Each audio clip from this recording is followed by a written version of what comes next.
Salut, ici Maps! Aujourd'hui, je réponds à un tag qui a été créé par la Bibliomaniaque. Donc, je vous mets ces informations en barre d'informations. Ce n'est pas une booktubeuse, mais c'est une blogueuse et elle est assez active sur Facebook aussi. J'aime beaucoup la suivre. Et donc, lorsqu'elle m'a tagué pour faire son tag, eh bien, je n'ai pas hésité. Et ce tag, c'est le... Ça fait 8000 fois que je dis le mot tag. Le tag du virus dont on ne veut plus prononcer le nom. Est-ce que je l'ai dit correctement? Dont on ne veut plus... Ouais, c'est ça, j'ai réussi. Ouh! Alors, attachez votre truc avec la broche. Je vais inscrire toutes les catégories en barre d'informations si vous voulez le faire à votre tour. Et n'oubliez pas de mentionner la bibliomaniaque qui est la créatrice de ce tag. Alors, allons-y parce que je pense qu'à partir de la première semaine que ce virus a eu un impact dans ma vie, je ne voulais déjà plus dire son nom. Alors, où on en est aujourd'hui, presque un an plus tard, je vis dans le déni. Son nom est aussi dangereux que dire Voldemort. En fait, je pense que j'ai même plus peur de dire son nom que Voldemort, parce que ça fait déjà 2 fois que je dis Voldemort, puis j'ai pas si peur que ça.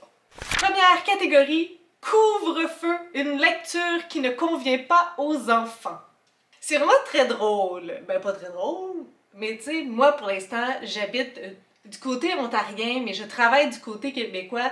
Donc, je sais que le couvre-feu is a thing, mais techniquement, moi, je peux sortir de chez nous après 8 heures.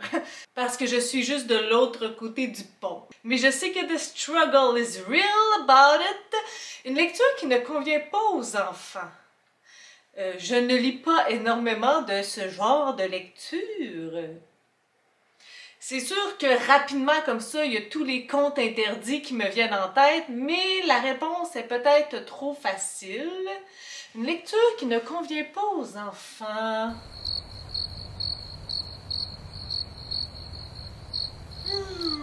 Je lis pas beaucoup de Patrick Sénécal non plus, qui est notre auteur d'horreur au Québec. J'en ai lu un et on se souvient que... D'un côté, je me dis que j'aurais dû préparer mes réponses, mais d'un autre côté, je me dis que j'aurais dû préparer mes réponses. Ben, je vais dire la trilogie La Bête de David Goudreau. Ça ne convient pas du tout aux enfants. Et même, c'est parfois trop difficile pour les adultes. Donc, 18 ans et plus et cœur solide. Deuxième catégorie, rassemblement. Cette chose, ce concept absent de nos vies depuis un an. 10 personnes maximum, puis personne qui vient chez vous, des rassemblements de 100 personnes.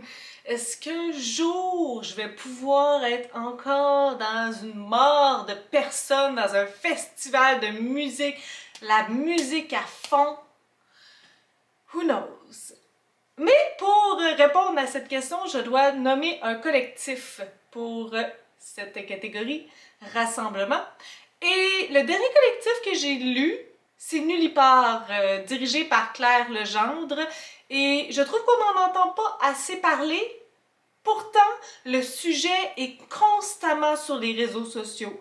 Les femmes qui ne veulent pas d'enfants, les femmes qui ont de la difficulté à avoir des enfants. Donc, c'est un sujet qui est omniprésent dans nos réseaux sociaux, mais je trouve pas tant présent dans la littérature. Donc, j'aimerais vraiment beaucoup que ce collectif soit plus connu, parce qu'il est très intéressant à lire. Il offre une variété de points de vue, de perspectives. Donc, définitivement, j'y vais pour Nullipare. Troisième catégorie, distanciel. Un livre qui se lit bien à voix haute. J'avais un petit peu pensé pour celle-là, rapidement. Je lis très rarement mes livres à voix haute. En fait, je lis un livre par jour à voix haute à mes élèves. Donc, la littérature jeunesse, ça se lit habituellement bien à voix haute. Par contre, j'aimerais réitérer un livre dont je vous ai parlé récemment. Et c'est la poésie de Joséphine Bacon qui est bilingue en français et Innu-Aimun. Il y en a 2. J'ai lu Un thé dans la toundra et Bâton à message.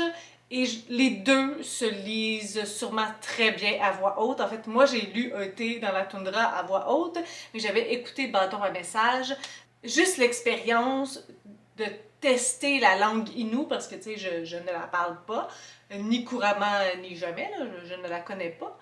L'écouter ou la dire, je pense que c'est une expérience, ma foi, très intéressante.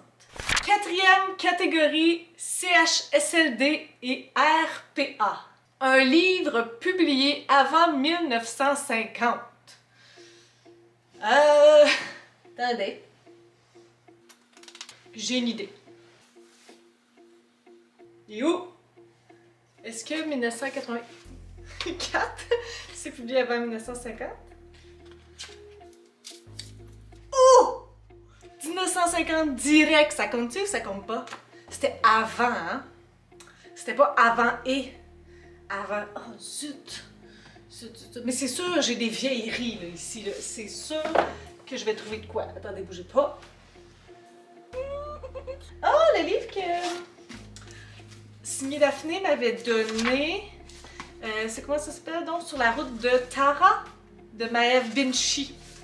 Ça marche-tu? Et non, 98. Non, je suis vraiment moins chaude que tantôt, là. Allons voir dans mes vieilleries de ce côté-là. Flaubert. Madame Bovary. Madame Bovary. D'ailleurs, il faudrait que je lise. À un moment donné, je me souviens que... Ah!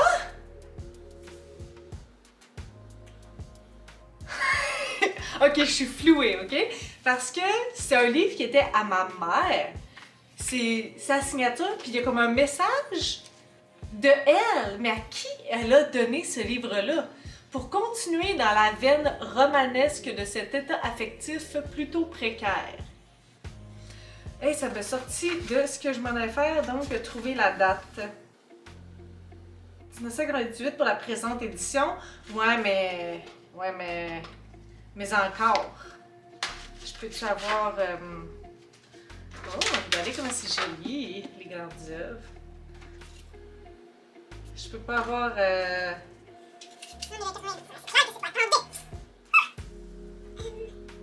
Paru en 1857. Donc, j'ai réussi. Je savais, là. Je connaissais pas la date exacte, mais là, tu sais... Je savais que... Donc, c'est pas dans mes plans de le lire maintenant. Éventuellement. Cinquième catégorie, confinement.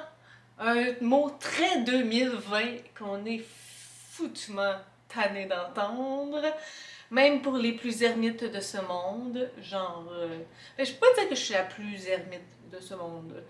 J'aime beaucoup mon ermitage, mais si je n'avais pas ma job qui est super sociale, j'aurais de la difficulté. Donc, je suis vraiment pas une des plus ermites de ce monde. Hein. Un prof ermite, on aura tout vu. Je dois donc choisir un livre que je lirai encore et encore. Je l'ai vu t'éloigner. Je connais pas les mots des chansons, c'est ça mon problème. Mais c'était la tune encore et encore là, d'Orange Jabbar, vous avez compris?